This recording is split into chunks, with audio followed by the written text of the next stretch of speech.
Well, first of all, I would strongly recommend that black men learn how to do what has to be done in the business community. Uh, Businessmen generally have a certain way of dressing and a certain way of earning money and a certain way of looking at themselves. I think that black men have to learn that. We have to understand that when you walk down the street at night, you know, and you are walking down the street with your pants hanging down, obviously, white women are going to fear you. Uh, we have seen we've seen numbers of white women who will cross the street because they've seen a black man who is perfectly innocent of doing anything, but he just looks like the stereotype of a black man. So I would encourage black men to avoid the stereotype that people give to them. We don't need to look like prisoners. We need to look like citizens. That's the first thing that I would recommend. The second thing that I would recommend is that we get high school educations, learn how to read. That's somewhat difficult for us. That gives a responsibility to black adults as they are rearing black boys.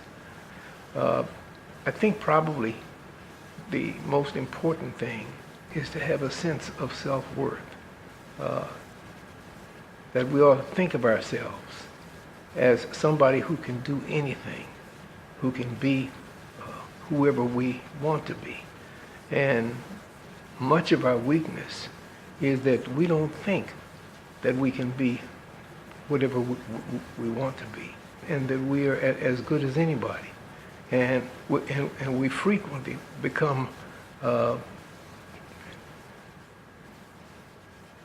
willing to fight rather than willing to prove ourselves who we are.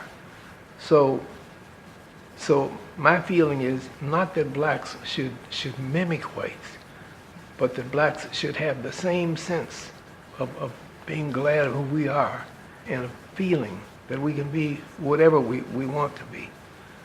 So for me, and I've grown up being a black man, and so I know basically what it means, and I know how I'm going to be judged, how I'm going to be viewed. And so I think that this is part of what black men have to do. You are going to be stereotyped, and you can't get around that. But you don't have to live up to that stereotype. So if you believe that you are somebody, and if you can believe that you have no limits to achievement, then it is possible for you to at least avoid some of the cruelty that comes. We've got a rotten criminal justice system.